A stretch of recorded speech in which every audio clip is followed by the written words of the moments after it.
Hello everyone, good morning, welcome to Glance academy. दोस्तों, इस class में हम लोग कवर कर रहे थे आर ओ के पीवाईक्यू सीरीज, जिसमें प्रीलिम्स और मेंस दोनों के ही हैंड रिटन नोट्स कवर किए जा रहे थे 2010 से लेकर 2021 तक। और जैसे ही ये सारे सब्जेक्ट कंप्लीट हो जाएंगे तो 2023 का मैं एक अलग से डिटेल एनालिसिस के साथ पेपर को सॉल्व करा दूंगा। और इसके अंतर्गत हम लोगों ने आपकी ज्योग्राफी कंप्लीट कर ली, एनवायरनमेंट कंप्लीट कर लिया और पॉलिटी कंप्लीट कर लिया। आज हम फोर्थ सब्जेक्ट शुरू कर रहे हैं और वो रहेगा इतिहास। लेकिन इतिहास में आज हम लोग केवल प्रीलिम्स के लिए और मेंस के लिए एंशिएंट और मिडिवल को कंप्लीट करेंगे। मॉडर्न हिस्ट्री के लिए मैं हिस्ट्री पार्ट 2 के नाम से अलग से बना दूंगा, क्योंकि अगर तीनों को बनाएंगे तो लगभग 2 घंटे की क्लास हो जाएगी और जहां पर फिर आपका इंटरेस्ट कम हो जाएगा और पीवाईक्यूज आपको समझ में कम आएंगे। इसीलिए हम लोग 1 घंटे के आसपास क्लास रखेंगे और एंशिएंट मिडिवल के पूरे प्रीलिम्स और मेंस को कवर करेंगे।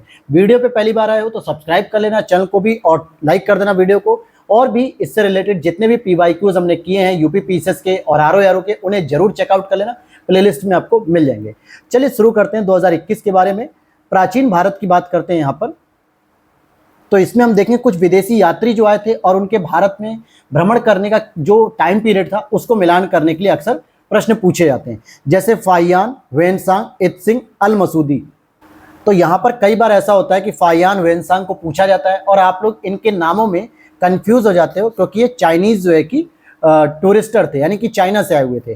तो फाहियान की अगर हम बात करेंगे तो 399 से लेकर 414 ईस्वी तक था। और आपको पता होना चाहिए, और ये इस समय आपको पता होना चाहिए कि चंद्रगुप्त द्वितीय का पीरियड चल रहा था। किसका? चंद्रगुप्त द्वितीय। चंद्रगुप्त मौर्य की मैं बात नहीं कर रहा हूँ, वो मौर्य शासन था और उसके लिए तो ईशा पूर्व वर्ड यूज किया जाता है। लेकिन हम लोग यहाँ पे कहाँ चल रहे हैं? ईस्वी में चल रहे हैं, जो कि गुप्ता पीरियड में था, जिसके संस्थापक श्रीगुप्त थे।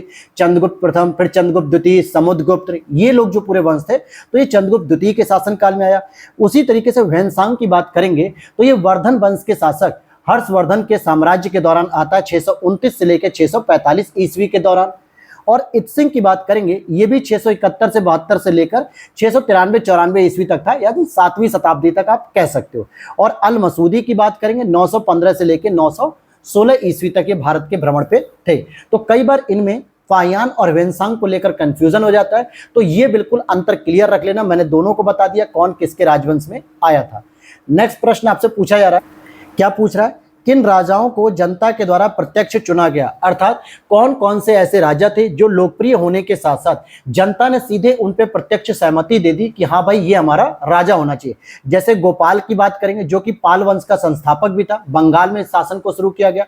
नंदीवर्मन द्वितीय की बात करेंगे, जो कि पल्लव शासक से संबंधित थे। तो ये 2 महत्वपूर्ण शासक ऐसे थे जिनको जनता ने प्रत्यक्ष रूप से चुना था। और यशोवर्मन की राजधानी कन्नौज थी। इसमें ऑप्शन दिया हुआ था कि यशोवर्मन, गोपाल, नंदीवर्मन या कोई नहीं। तो यहाँ पे गोपाल और नंदीवर्मन तो थे ही थे, यशोवर्मन नहीं था। लेकिन इसकी राजधानी के बारे में बता दें तो ये कन्नौज इसकी राजधानी थी, 700 से लेकर 740। देखिए, एंशिएंट और मिडिवल से क्या होता है, हर साल प्रीलिम्स में 3 से 4 प्रश्न एवरेज आते हैं, कभी 2 आ गए, कभी 3 आ गए, कभी 4 आ गए। तो एंशिएंट मिडिवल को इसलिए हम लोग एक साथ कवर कर रहे हैं। अब 2017 में अगर हम चलते हैं तो यहाँ पे आचार्य होते हैं और उनके सिद्धांतों के बारे में पूछा जाता है। जैसे लकुलिस की बात करेंगे तो इन्होंने पाशुपत सिद्धांत दिया। नागार्जुन की बात करेंगे तो इन्होंने शून्यवाद को दिया था। भद्रबाहु की बात करेंगे तो ये जैन धर्म से संबंधित थे, इन्होंने जैन को नहीं दिया, बल्कि ये तो जैन भिक्षु थे। इनके नेतृत्व में जो है कि याद होगा आपको, एक भद्रबाहु जी थे और इन्हीं के नेतृत्व में दक्षिण में श्रवण बेलगोला में जाते जैन के भिक्षु जो होते हैं, और इन्हीं को क्या कह दिया जाता है, क्या कहा जाता है? दिगंबर कहा जाता है, इनको दिगंबर कहा जाता है। और गोशाल की बात करेंगे तो ये आजीवक संप्रदाय से संबंधित है। इनका पूरा नाम होता है मखली गोशाल पुत्र। तो ये आजीवक संप्रदाय से संबंधित है। फिर आगे देखते हैं, यहाँ पे बौद्ध धर्म के त्रिरत्न पूछे जा रहे हैं। भाई बौद्ध धर्म के त्रिरत्न जल्दी से बता दो, आप लोग पता ही है, बुद्ध, धम्म, संघ, ये बौद्ध धर्म के त्रिरत्न है। लेकिन कभी कभी प्रश्न में त्रिपिटक पूछा जाता है। त्रिपिटक की बात करें और इसी प्रकार से आपसे त्रिपिटक भी पूछा जाता है। त्रिपिटक में जैसे सुत्त पिटक हो गया, विनय पिटक हो गया और अभिधम्म पिटक हो गया। अब यहाँ पर मैं इनके रचनाकारों के भी नाम की बात कर लूं तो सुत्त पिटक को आपको पता होना चाहिए किसने की थी। इसकी रचना आनंद ने की थी। किसने की थी? आनंद ने। लेकिन वही विनय पिटक की बात करेंगे तो इसकी रचना उपाली ने की थी।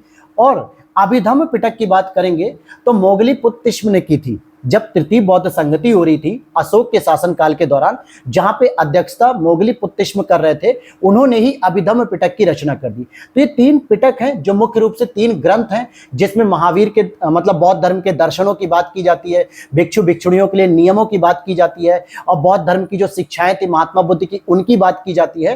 तो ये 3 पिटक अलग अलग हैं और बौद्ध धर्म में जो त्रिरत्न है वो अलग है दोस्तों, ठीक है। और इसी संबंधित में जैन धर्म से संबंधित भी त्रिरत्न आपको पता होने चाहिए।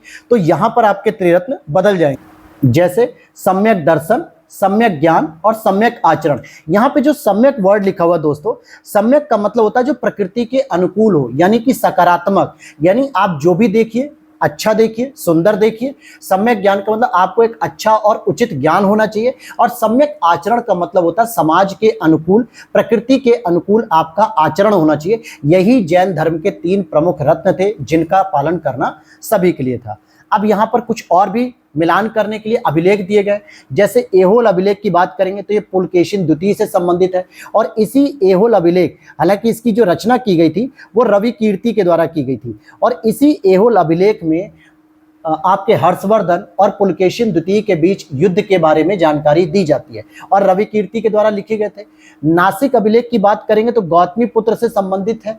फिर हाथी गुम्फा अभिलेख की बात करेंगे तो खारवेल शासक से संबंधित है, जो कि उड़ीसा का था और जो जैन धर्म का समर्थक था। किसका? जैन धर्म का समर्थक था।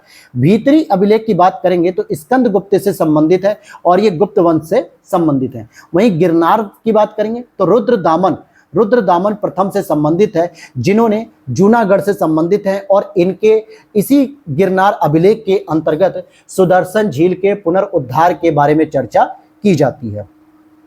और हम बात कर लेते हैं विक्रमशिला विश्वविद्यालय की स्थापना धर्मपाल ने रखी थी दोस्तों। पाल शासक थे, जबकि गोपाल इसका संस्थापक था। 770 से लेकर 810 ईस्वी तक इनका शासन रहा, और इन्होंने विक्रमशिला विश्वविद्यालय की स्थापना की थी। उपाधि इनकी थी परम सौगात, उत्तरापथ स्वामी। ये 2 प्रमुख इनकी क्या थी? उपाधियां थी। और साथ ही साथ इन्होंने नालंदा विश्वविद्यालय के विकास के लिए 200 गांवों को दान कर दिया था, यानी 200 गांवों से जो भी आर्थिक सहायता इन्हें मिलती थी वो सारी की सारी नालंदा विश्वविद्यालय के लिए दान कर दी गई थी इनके द्वारा।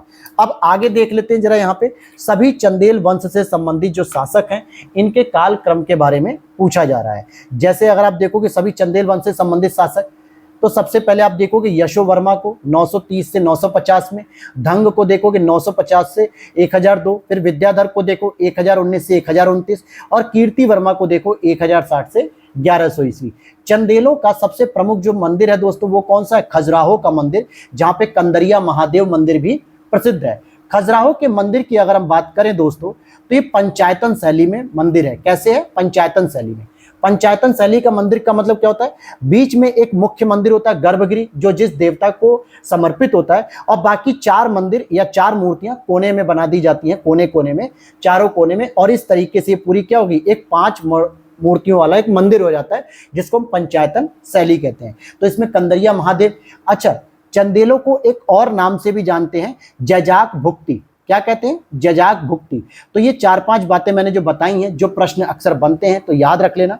वहीं पे अगर हम बात करें गुर्जर प्रतिहार शासकों में से किसकी उपाधि आदि वराह की थी, तो मिहिर भोज की आदि वराह की उपाधि थी, या इन्हीं को भोज प्रथम भी कहते हैं, और ये वैष्णव उपासक थे, यानी वैष्णव धर्म के पालन करता थे। अरब यात्री सुलेमान ने मिहिर भोज को इस्लाम का सबसे बड़ा शत्रु बताया था, क्योंकि मिहिर भोज ने इस्लाम को जो है कि एकदम धड़ से उखाड़ फेंकने का वो किया था। ठीक है, आगे देखते हैं 2016 के प्रीलिम्स को। अब जैसे यहाँ पे सभ्यताओं का उत्तर से दक्षिण का क्रम, अब ये ऐसा प्रश्न था दोस्तों जिसको एलिमिनेट करने से बेहतर है आप इसको छोड़ दीजिए, क्योंकि विश्व की सभ्यताओं का एक क्रम पूछा गया है जो शायद नहीं पता होगा। जनरली हम लोग जब सभ्यताएं पढ़ते हैं तो सिंधु घाटी सभ्यता पढ़ते हैं, मेसोपोटामिया की सभ्यता पढ़ लेते हैं, या बहुत करते तो सुमेरियन सभ्यता पढ़ लेते हैं। यही 3 ही 4 सभ्यताएं तो पढ़ते हैं। लेकिन आप प्रश्न देखो कैसा पूछा गया। एजटेक जो कि मैक्सिको में है, माया मध्य अमेरिका में है, मुइस्का दक्षिण अमेरिका में है पूर्वी साइड में, इंका दक्षिण अमेरिका के पश्चिम में। अब ऐसे प्रश्नों को अगर कोई टैकल करेगा तो जाहिर सी बात है उसके प्रश्न गलत हो जाएंगे, क्योंकि उसने कभी किसी किताब में शायद ही ऐसा पढ़ा होगा। आगे देखते हैं, ऋग्वेद से संबंधित कुछ प्रश्न थे तो हमने एक ही जगह पे इसको कलेक्ट कर दिया। पहली चीज, ये स्रोतों का इसमें संकलन है, 10 मंडल हैं, 1028 सूक्त हैं और होर्त ऋषियों द्वारा गाया जाता है, यानी जो इसका वाचन करते हैं, जो इसका पाठन करते हैं उनको होर्त ऋषि कहते हैं। और इसके 2 ब्राह्मण ग्रंथ होते हैं जो इसको समझने के लिए यूजफुल होते हैं, जैसे एक होता है ऐत्रेय ब्राह्मण ग्रंथ और दूसरा होता है कौशिकी ब्राह्मण ग्रंथ। नेक्स्ट प्रश्न है आपका, बुद्ध द्वारा रूपांतरित या दीक्षित कौन व्यक्ति अंतिम था? तो सुभद्र थे, यानी बुद्ध के द्वारा जो अंतिम व्यक्ति था जिसको उन्होंने दीक्षा दी थी, जिनको उन्होंने शिक्षा दी थी, वो सुभद्र थे। उसके बाद महात्मा बुद्ध जी को परिनिर्वाण मिल गया। नेक्स्ट है, किसके लिए एका ब्राह्मण या अद्वितीय ब्राह्मण शब्द का प्रयोग किया था? तो गौतमी पुत्र सातकर्णी के लिए कहा जाता है। सामान्यतः ये जो सातवाहन शासक थे, ये देखा जाए तो मुख्य रूप से सातवाहन शासक की बात करेंगे तो ये अपने नाम के पहले माता का नाम लगाते हैं, इसीलिए गौतमी पुत्र सातकर्णी कहा जा रहा है। और दूसरा इंपॉर्टेंट चीज कि ये सभी ब्राह्मण धर्म से संबंधित थे। किससे थे? ब्राह्मण धर्म से संबंधित थे और इसीलिए इनको एका ब्राह्मण या अद्वितीय ब्राह्मण कहा जाता है। नासिक अभिलेख में भी इनकी चर्चा की गई है, जो कि नासिक अभिलेख गौतमी बलश्री के द्वारा लिखा गया था, जो कि इनकी माता थी। ये 23वें जो है कि महान शासक थे और ब्राह्मणों का एकमात्र रक्षक होने के कारण इनकी एक उपाधि थी, एका ब्राह्मण या अद्वितीय ब्राह्मण।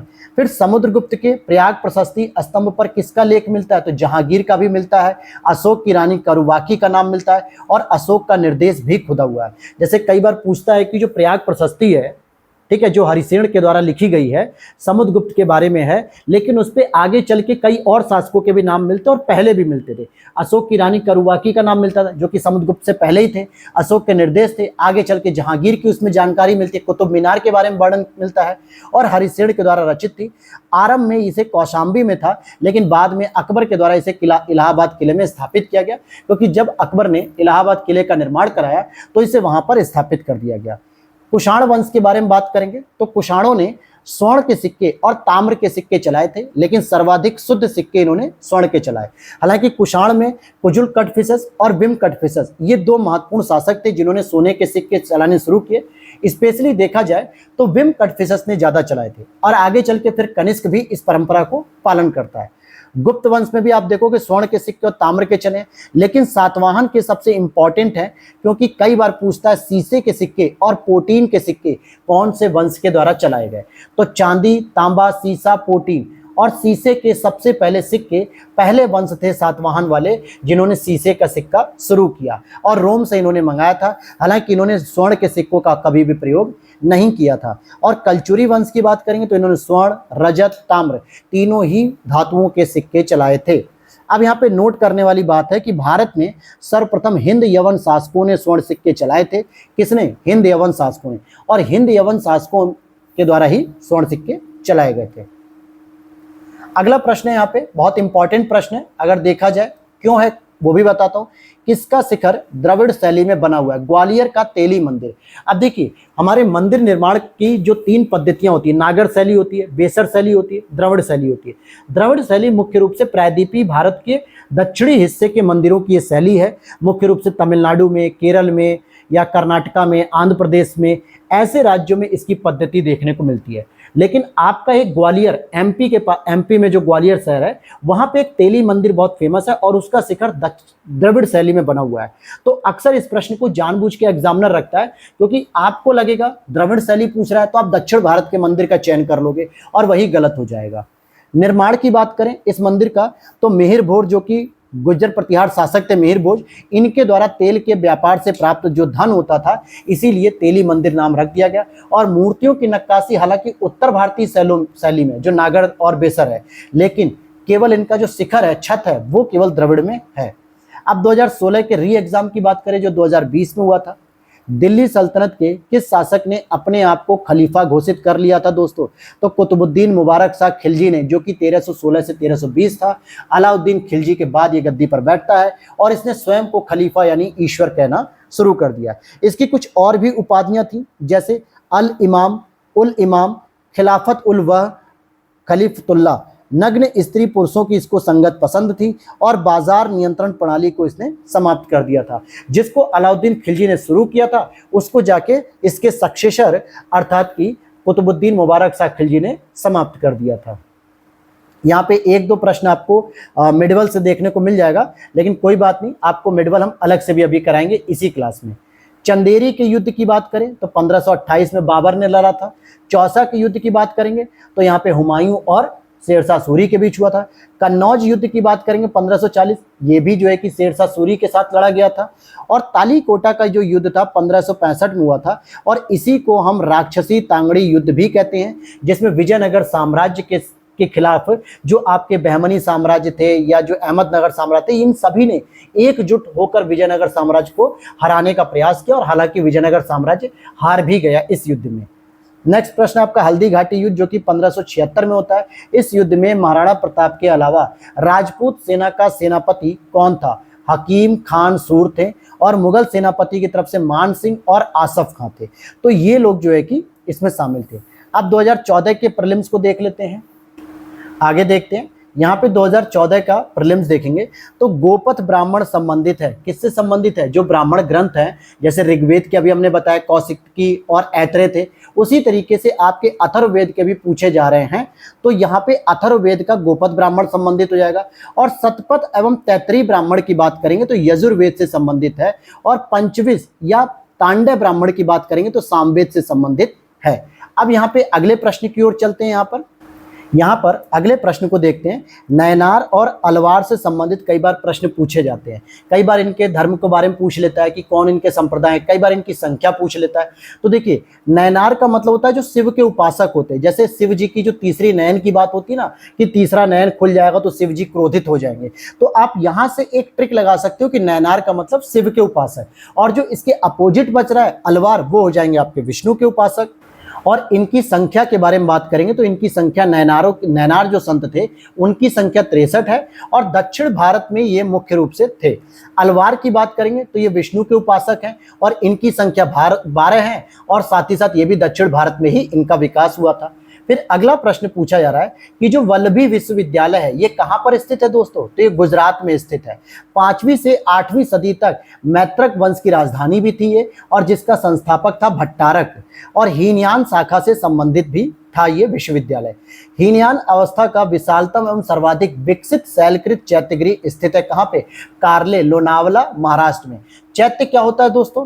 तो जो चैत्यगृह होते हैं ये एक तरीके से पूजा के स्थल होते हैं, और जो विहार होता है वो भिक्षुओं के रहने का निवास स्थान होता है। तो जनरली जहां पर चैत्य देखने को मिलते हैं वहीं पर आसपास में 200, 500, 400 मीटर की दूरी पे आपको विहार भी देखने को मिल जाते हैं, जहां पर भिक्षु रहते थे। तो जैसे अपना दिन भर का घूम फिर के आए और रात में थक हार के वहां पे अपना आराम कर लिया, उसे रहने के स्थान को इन्होंने विहार कह दिया। और सुबह उठ के जो पूजा करने का स्थल होता था उसे हम चैत्यगृह कहते थे। तो हीनयान शाखा का सबसे बड़ा जो चैत्य है वो कार्ले का चैत्य फेमस है महाराष्ट्र का। और अगर हम देखते हैं जैसे भाजा, कोंडाने, पीतलखोरा, अजंता, बेडसा आदि भी चैत्यगृह का संबंध हीनयान शाखा से ही है, और ये प्रश्न यहाँ से पूछा गया था। फिर आगे देख लेते हैं। यहाँ पे अगला प्रश्न यहाँ पे पूछा जा रहा है, सप्तपर्णी गुफा स्थित है दोस्तों, राजगिरी में स्थित है। प्रथम बौद्ध संगति अजात शत्रु के शासन काल में 483 BC में इसका निर्माण किया गया था। और उस समय जब प्रथम बौद्ध संगति हो रही थी तो उस समय अध्यक्ष महाकश्यप महोदय थे, और विनय पिटक जो कि उपाली ने लिखी और सुत्त पिटक जो कि आनंद ने लिखी, इनका संकलन किया गया था उसी समय। और जो अभिधम्म पिटक थी, जो त्रिपिटक में जो तीसरा पिटक आता है, मैंने बताया था मोगली पुत्तिष्म ने तीसरी बौद्ध संगति जब अशोक का शासनकाल था उस समय उसको लिखा गया था। अब आगे देख लेते हैं, द्वार समुद्र किस राजवंश की राजधानी है? तो होयसल राजवंश की थी। वर्तमान नाम इसका हलेबीड है, जो कि कर्नाटक के हासन जिले में स्थित है। अब यहाँ पे गंग की राजधानी पूछा जा रहा है तो तलकाड हो जाएगा। कदम्ब की राजधानी वनवासी हो जाएगा। काकती वंश की राजधानी अमकोंड हो जाएगा, और इसकी संस्थापक बीमा प्रथम थी। नलगोंडा हैदराबाद राज्य का गठन हुआ बाद में। फिर यहाँ पर आगे देख लेते हैं। अगला प्रश्न है महाभारत। महाभारत हमारा जो एक महाकाव्य है उसके बारे में भी कभी प्रश्न पूछे जाते हैं। तो किस तरीके से पूछा जा सकता है? तो उसमें देखिए, एक तो इसके नाम के बारे में पूछा जाता है, जय संहिता। साथ ही साथ इसमें 8800 श्लोक हैं। तो जब इसके 8800 श्लोक थे दोस्तों केवल, तब इसको जय संहिता कहा जाता था। और जब इसके 1 लाख श्लोक हो गए तो इसको सतसहस्त्री संहिता या महाभारत भी कहा जाने लगा। और ये टोटल 18 पर्वों में विभक्त है। साथ ही साथ इसमें रचित जो है इसके वेद व्यास जी हैं। रचयिता कौन है इसके? वेद व्यास हैं। किस अभिलेख से ज्ञात होता है कि स्कंदगुप्त ने हुणों को पराजित किया था? तो भीतरी स्तंभ लेख से प्राप्त होता है इसकी जानकारी। और ये जो भीतरी स्तंभ लेख है ये यूपी के गाजीपुर जिले से प्राप्त होता है, जो बनारस से कुछ ही दूरी पर स्थित है।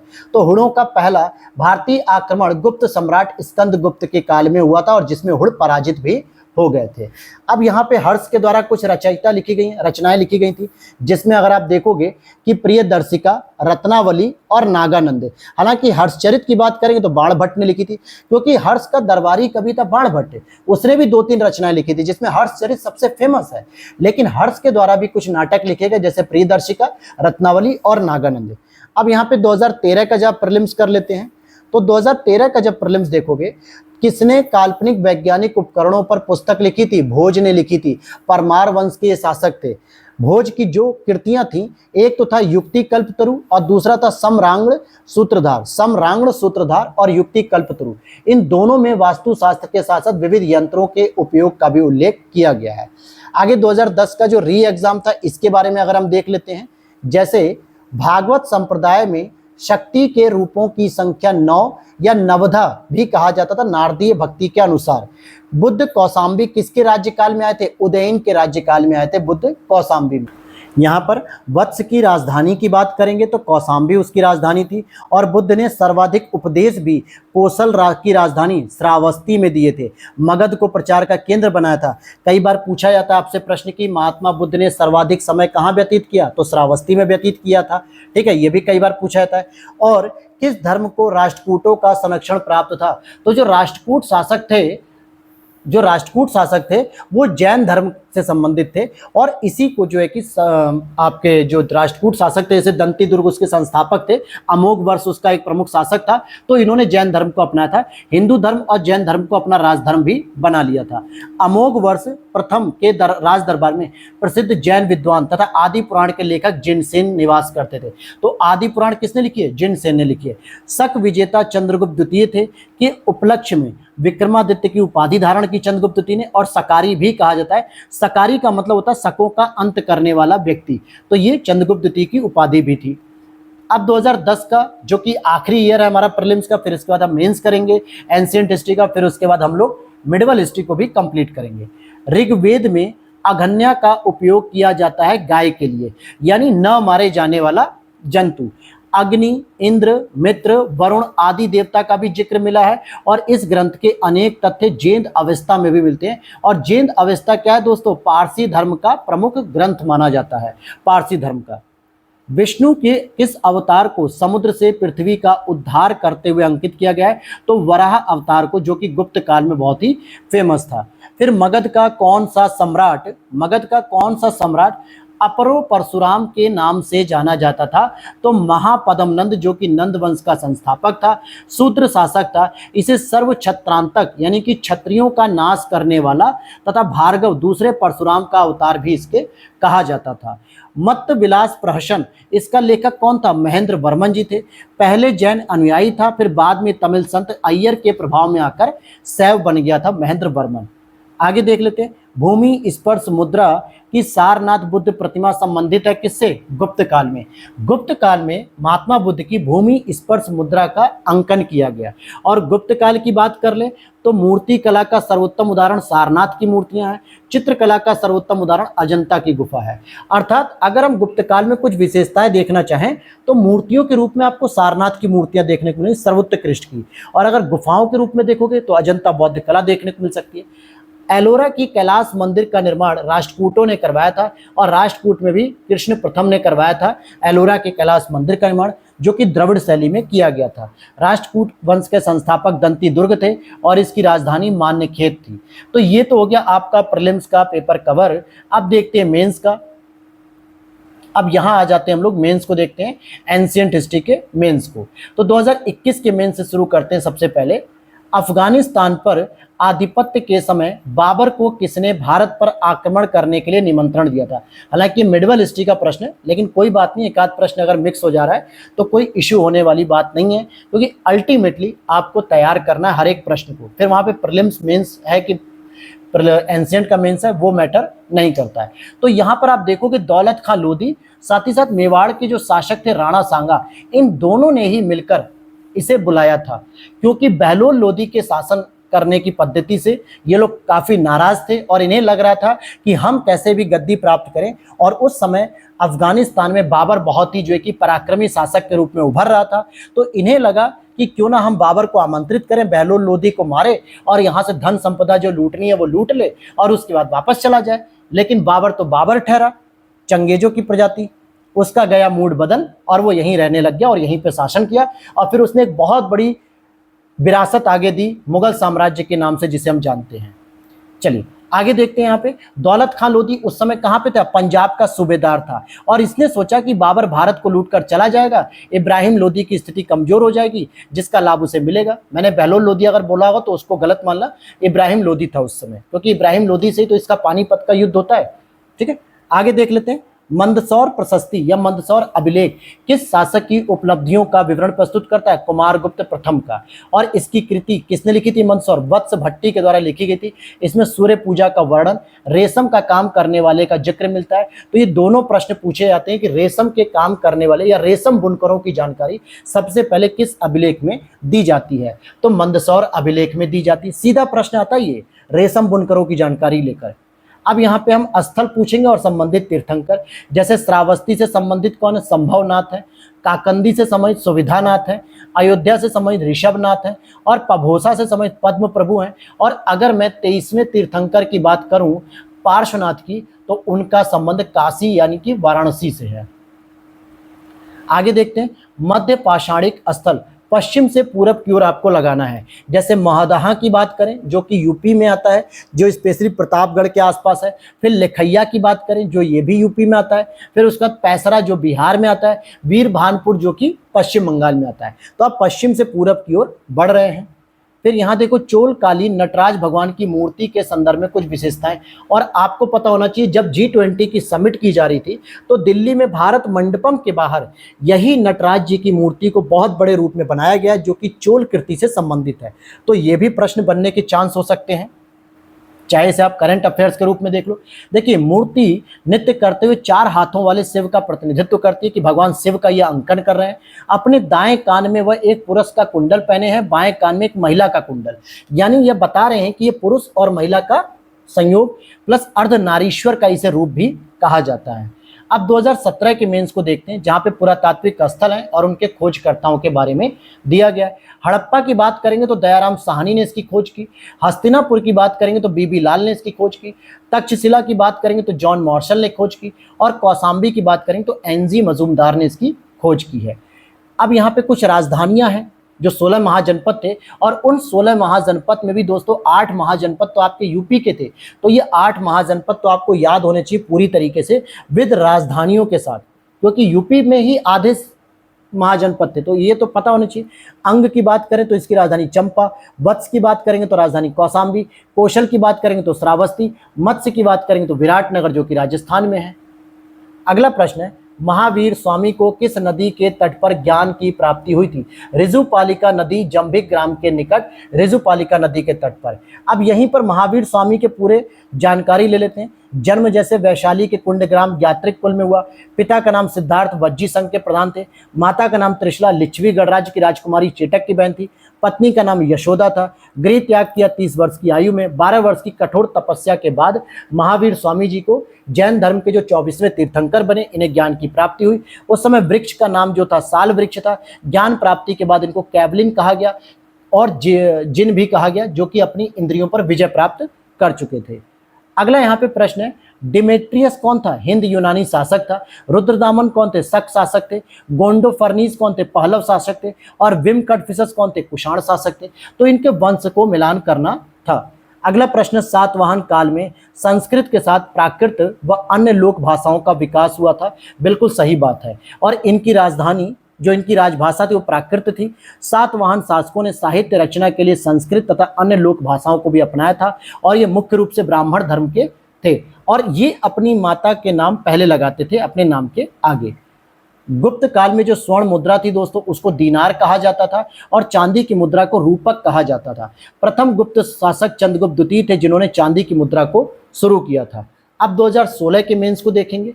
यहाँ लिख रहा है कि विंध्य क्षेत्र के पाषाण युगीन लोगों ने नूतन भूतल काल के अंत में गंगा नदी घाटी में प्रव्रजन किया। सही बात है, क्योंकि जलवायु परिवर्तन के कारण क्या हो गया था, इस काल में शुष्कता का चरण था और इसलिए धीरे धीरे ये लोग गंगा घाटी में प्रवेश करने लगे थे। अब यहाँ पे तीर्थंकर के नाम के बारे में पूछ रहा है। जैसे पहले तीर्थंकर ऋषभनाथ थे जिनको हम आदिनाथ भी कहते हैं, दूसरे अजितनाथ, तीसरे संभवनाथ, 19 नंबर पे मल्लीनाथ थे, जिसको लेकर कई बार मेल और फीमेल को लेकर डिस्प्यूट होता है। कोई कहता है ये फीमेल है, कोई कहता है ये मेल है।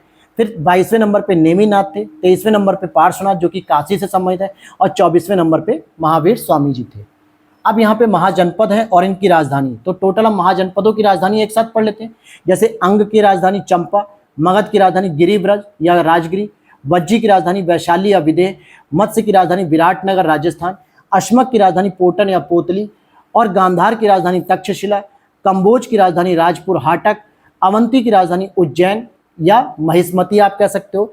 तो उज्जैन भी थी और महिष्मती भी थी। अब यहाँ पे जो यूपी में 8 टोटल आपके महाजनपद थे। जैसे मल्ल की बात करेंगे तो कुशीनारा या पावा हो गया, काशी की बात करेंगे तो वाराणसी हो गया, कौशल की बात करें तो श्रावस्ती, चेदी की बात करें सुक्तिमती, कुरु की बात करें इंद्रप्रस्थ, वत्स की बात करें कौशाम्बी, सूरसेन की बात करें मथुरा और पांचाल की बात करें तो अहिछत्र और काम्पिल्य यानी फर्रुखाबाद बरेली का जो क्षेत्र है ये सभी इसकी राजधानियां थी। तो यहाँ पे येलो कलर से जो है कि अलग हाईलाइट कर दिया गया यूपी के पूरे 8 महाजनपदों को। अब अगला प्रश्न है, किस राजा ने अपने मंत्रियों को पशुओं पर क्रूरता पर प्रतिबंध लगाने के लिए काशी क्षेत्र भेजा था? तो चालुक्य राजा कुमारपाल थे जिन्होंने क्या किया, अपने मंत्रियों को बनारस भेजा था काशी के क्षेत्र में कि वहां पे जो पशुओं के प्रति क्रूरता हो रही है उसे रोकने के लिए। जैन अनुयायी था ये और जैन आचार्य हेमचंद्र इसके दरबार में थे, अहिंसा के घोर समर्थक थे, पशु हत्या पर इन्होंने प्रतिबंध भी लगाया। अब यहाँ पर नेक्स्ट देखते हैं, किस शासक ने सिंघल द्वीप के विरुद्ध 642 ईस्वी में 2 समुद्री अभियान किए थे? सिंघल द्वीप आप समझते हो किसे कहते हैं? आज का जो श्रीलंका है उसे ही सिंघल द्वीप कहा जाता है। पोन्नियन सेल्वम एक मूवी आई हुई थी, उसे अगर आप देख लोगे तो उसमें पूरी चोल साम्राज्य की स्टोरी बताई गई है। तो यहाँ पे लिख रहा है कि सिंघल द्वीप के विरुद्ध 2 समुद्री अभियान किसने किए थे 642 में? तो ये थे आपके नरसिंह वर्मन प्रथम। अब 2014 के मेंस को देख लेते हैं। हाथी दांत का पैमाना हड़प्पी सब संदर्भ में मिला था, कहां से? लोथल से मिला था। तो लोथल के बारे में जरा पूरी जानकारी लो। ये गुजरात के अहमदाबाद के निकट था। इसकी खोज SR राव ने 1954 में की। धान यानी चावल और बाजेर के साक्ष्य मिले यहाँ पे, बाजरे के। फारस की मुहर मिलती है, घोड़े की लघु मूर्तियां मिलती हैं, 3 युगल समाधि और मृदभांड मिलते हैं। भगवा नदी के तट पे था और साथ ही साथ यहाँ पे डॉकयार्ड यानी बंदरगाह की प्राप्ति हुई थी। तो ये लोथल के बारे में पूरी विशेषताएं थी। द्वितीय बौद्ध संगति का आयोजन कहाँ हुआ था? वैशाली में हुआ था। उस समय शासक कौन थे? कालाशोक थे। अध्यक्ष कौन थे? सबकामी या शुभकामी कह दो। 383 BC में हुई थी और स्थाविर और महासंघिक 2 भागों में ये विभाजित भी हो गए थे। चंपा किस महाजनपद की राजधानी है? अंग की राजधानी है, अभी हमने पढ़ा। चंद्रगुप्त मौर्य ने सेल्यूकस को किस वर्ष में पराजित किया था दोस्तों? सेल्यूकस निकेटर 305 BC में पराजित किया था। एप्पियानस ने इसका वर्णन किया है कि चंद्रगुप्त मौर्य ने सेल्यूकस को पराजित किया था। युद्ध के उपरांत एक संधि हुई जिसमें सेल्यूकस ने हेरात, अराकोसिया जो कि कांधार का एरिया था, काबुल का क्षेत्र चंद्रगुप्त को दिया और अपनी पुत्री हेलेना का विवाह भी चंद्रगुप्त के साथ किया। तो ये जरा इंपॉर्टेंट है, याद रख लेना कि सेल्यूकस की बेटी का भी विवाह हुआ था। किन नगरों का उल्लेख कनिष्क ने रबतक अभिलेख में किया? तो पहले तो यही पता होना चाहिए आपको कि रबतक अभिलेख किससे संबंधित है? कनिष्क से संबंधित है। साकेत, कौशाम्बी, चंपा, पाटलिपुत्र का उल्लेख जो है कि रबतक अभिलेख में किया गया था। रबतक अभिलेख की खोज 1993 में अफगानिस्तान से की गई। कनिष्क के साम्राज्य विस्तार के संबंध में यहाँ से जानकारी हमें मिल जाती है। आगे देख लेते हैं 2013 के मेंस को। हड्डी से निर्मित आभूषण भारत में मध्य पाषाण काल के संदर्भ में प्राप्त हुए मादहा से, और मादहा का यूपी के प्रतापगढ़ जिले में है। यहाँ से सींग और श्रृंग के बने उपकरण आभूषण भी मिले हैं। सराय नाहर से अधिक मिले हैं। ब्लेड, खुरपनी, भेदक, चंद्रिका त्रिभुज, समलंब चतुर्भुज, ये सभी चीजें यहाँ पर मिली हैं। कौन सा हड़प्पा या हड़प्पई नगर 3 भागों में विभक्त था? तो धौलीवीरा था दोस्तों, क्योंकि मैक्सिमम जो इनके नगर थे या तो वो क्या होते थे? पश्चिमी और पूर्वी मतलब उत्तर और दक्षिण के रूप में, या यूं कहें कि एक जो है कि ऊंचे पे होता था, एक नीचे होता था, लेकिन धौलावीरा जो था वो 3 भागों में बटा हुआ था। ठीक है। इसके बाद वैदिक कर्मकांड में होर्त का संबंध किससे है? ऋग्वेद से, क्योंकि होर्त कौन होते थे? जो ऋग्वेद का पाठ करते थे। सामवेद के पुरोहित को उद्गाता कहते थे, यजुर्वेद के पुरोहित को अर्धवी कहते थे, और अथर्ववेद के पुरोहित को ब्रह्म कहा जाता था। चतुर्थ बौद्ध संगति हुई थी किसके शासनकाल में? कनिष्क के शासनकाल में, और इसी के शासनकाल में हीनयान और बौद्धयान में विभाजन हो गया, हीनयान और महायान में, और कनिष्क महायान का समर्थक था। कश्मीर के कुंडल वन में संपन्न हुई। अध्यक्ष उस समय वसुमित्र थे, शासक कनिष्क था, उपाध्यक्ष अश्वघोष था, और बौद्ध धर्म 2 भागों में बट गया, हीनयान और महायान। सामान्यतः जो महायान थे उन्होंने क्या किया? महात्मा बुद्ध को भगवान का दर्जा दिया और मूर्ति पूजा शुरू कर दी, और मैक्सिमम जो शासक हुए उन्होंने महायान शाखा का ही समर्थन किया। अब यहाँ पे आगे देख लेते हैं। उस भारतीय राजा का नाम बताइए जिसे सिकंदर ने झेलम के तट पर पराजित किया। उसे हम कहते हैं पुरु या पोरस। ठीक है। और झेलम का नाम क्या था? वितस्तता नदी थी। सिकंदर 326 बीसी में खैबर दर्रे को पार करके भारत में प्रवेश करता है। तक्षशिला के राजा आम्भी ने उसकी सहायता की और अधीनता उसकी स्वीकार कर ली। शक संवत प्रारंभ होता है 78 ईस्वी में। कनिष्क ने अपने राज्यारोहण की स्मृति में शक संवत प्रारंभ किया था। कश्मीर में कनिष्कपुर नगर भी इसने बसाया था। फिर आगे देखते हैं किसमें कहा गया कि प्राचीन भारत में दास्तां नहीं थी। तो मेगास्थनीज ने अपनी इंडिका पुस्तक में बताया था कि भारत में दास्तां थी ही नहीं, जबकि उसी समय कौटिल्य ने अपने अर्थशास्त्र नामक लेखक में दास्तां के कई स्वरूपों का वर्णन किया था, कई स्वरूपों का वर्णन किया था, लेकिन मेगास्थनीज बाबा कह रहे थे कि हमारे यहाँ दास्तां थी ही नहीं। तो ये गलत उसने व्याख्या की थी। और ये सेल्युकस निकेटर का राजदूत था, चंद्रगुप्त मौर्य के दरबार में आया था। इसने भारतीय समाज को 7 श्रेणियों में बांटा था: दार्शनिक, कृषक, पशुपालक, कारीगर, योद्धा, निरीक्षण और मंत्री। जबकि एक बहुत ही महत्वपूर्ण वर्ग था दास, जिसको इसने नहीं डिस्ट्रीब्यूट किया, और यही इसकी गलती थी। तमिल ग्रंथों में किसे लघु वेद की संज्ञा दी जाती है? कुरल को दी जाती है, कुराल को। तमिल भाषा में लिखा हुआ है। इसके रचयिता तिरुवल्लुर साहब हैं, और इसे तमिल साहित्य का बाइबल भी कहा जाता है अथवा पंचवेद भी माना जाता है। जैसे ऋग्वेद हो गया, यजुर्वेद, सामवेद, अथर्ववेद, उसका एक पंचवेद के नाम से इसे दर्जा दिया गया है। चोल शासकों के शासनकाल में कौन सा वरियम उद्यान प्रशासक का कार्य देखता था? टोट्टा वरियम नाम से समिति होती थी, वो इसके प्रशासन को देखते थे। असल में क्या था कि चोल प्रशासन में वारिय पेरुमक्कल समिति के सदस्य कहलाते, और इसमें कुल 30 सदस्य थे। 12 सदस्य उद्यान समिति, टोट्टा वरियम तथा 6 सदस्य एवी वरियम के लिए निर्वाचित होते थे। अब यहाँ पे 2010 का जो मेंस री एग्जाम है, हड़प्पा संस्कृति की कुछ बस्तियां थी, कौन सी नदी पर है? जैसे हड़प्पा रावी नदी पे थी, कालीबंगा घग्गर नदी पे, लोथल भोगवा नदी पे, रोपण आपके सतलज नदी पर थी। संगम युग के राजवंश में चोल, चेर, पांड्य आते हैं। संगम युग में यही तीनों आते हैं। पल्लव वंश का संस्थापक सिंह विष्णु था, जो कि संगम युग में नहीं आता है। कौन तमिल या रामावतारम का लेखक है? कंबन है। तमिल भाषा के त्रिरत्न कंबन, ओट्टुकुट्टन और पुगलेंदी, ये जो है कि तमिल भाषा के त्रिरत्न माने जाते हैं। और चोल शासक कुलोत्तुंग के शासनकाल में कंबन महोदय रहते थे। पहली बार बौद्ध परिषद या प्रथम बौद्ध परिषद किसने किया? महाकश्यप उस समय अध्यक्ष थे, और शासक अजातशत्रु थे। 483 बीसी में राजगिरी में हुआ था, पहली बार बौद्ध संगति उस समय हुई थी। अगर हम और जानकारी ले लें तो सेकंड वाली वैशाली में हुई थी 383 बीसी में, सबकामी की अध्यक्षता में कालासो शासक थे। तीसरी वाली पाटलिपुत्र की हुई थी 250 बीसी, मोगली पुत्तिश में इसके अध्यक्ष थे अशोक शासक थे, और ये स्पेशली इसी समय सुत्त ये आपके अभिधम्म पिटक की रचना हुई थी। फिर चौथी थी कुंडलवन, जो कि पहली शताब्दी में थी, और वसुमित्र इसके अध्यक्ष थे, अश्वघोष इसके उपाध्यक्ष थे, और कनिष्क का शासनकाल था। यहीं पे आपके हीनयान और महायान में विभाजन हो गया। फिर देखते हैं गुजरात चंद्रगुप्त मौर्य के साम्राज्य में सम्मिलित था। यह प्रमाणित होता है रुद्रदामन के जूनागढ़ शिलालेख से या जूनागढ़ के अभिलेख से, जिससे प्रूफ होता है कि गुजरात का जो साम्राज्य था चंद्रगुप्त मौर्य के साम्राज्य में सम्मिलित था, और इसी ने सुदर्शन झील का निर्माण भी कराया था। एक पुष्यगुप्त वैश्य नाम का व्यापारी था जिसने सुदर्शन झील का निर्माण कराया था, जो कि चंद्रगुप्त मौर्य का एक तरीके से गवर्नर के तौर पे वहां काम करता था।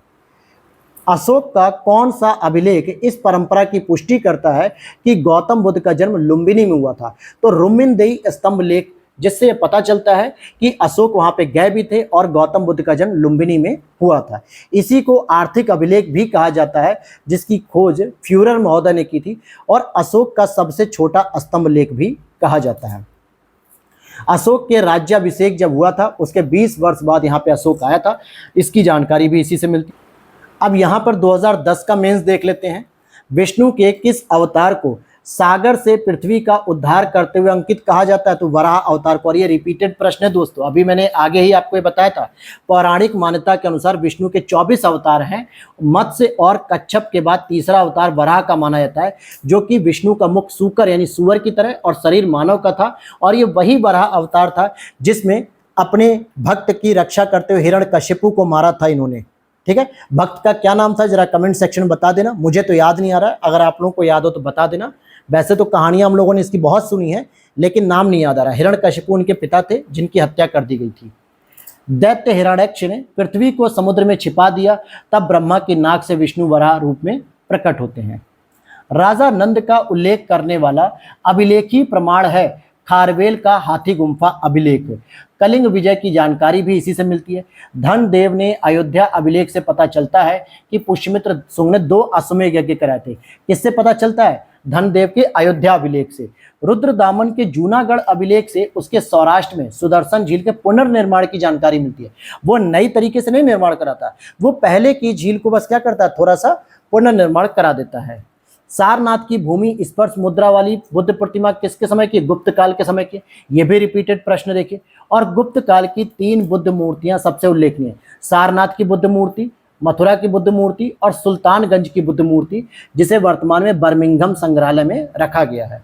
रजत यानी चांदी के सिक्के जारी करने वाला प्रथम गुप्त शासक कौन था? चंद्रगुप्त प्रथम था। और हाल ही में एक सिक्का भी मिला, यह भी देखिए रिपीटेड प्रश्न है।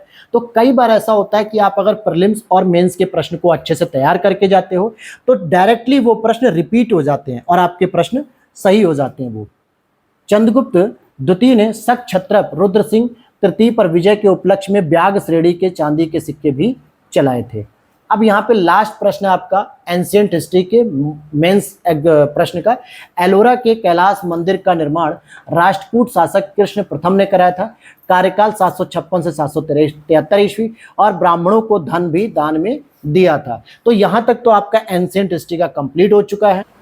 तो दोस्तों अब आपके सामने डिस्प्ले पर शो हो रहा है मिडवल हिस्ट्री के टॉपिक, लेकिन ऑलरेडी 40 मिनट से ऊपर की क्लास हो चुकी है और मुझे भी कुछ और भी काम है। तो मैं भी अब अर्ली मॉर्निंग जो है कि सुबह 5 बजे ये वीडियो बना रहा हूँ और 6 बज चुके हैं लगभग, तो मुझे भी और भी काम है। तो मैं सोच रहा हूँ मिडवल हिस्ट्री की क्लास हम लोग कल के दिन कर लेंगे, क्योंकि रेगुलर आपकी क्लास आएगी और अगले 2 से 3 दिन में बचेगी, क्योंकि अब साइंस बच रही है जिसे एक ही बार में कंप्लीट कर लेंगे हम लोग। फिजिक्स, केमिस्ट्री, बायोलॉजी और मॉडर्न हिस्ट्री और मिडवल हिस्ट्री में 2 दिन लगेंगे, एक एक दिन हम लोग अलग अलग कर लेंगे। ठीक है, तो उम्मीद करता हूँ वीडियो अच्छी लगेगी तो लाइक कर देना, और चैनल पर पहली बार हो तो क्या करना है आप लोगों को, वीडियो के नीचे दिए गए लाल रंग के बटन को प्यार से सहला दीजिए, वो सब्सक्राइब हो जाएगा।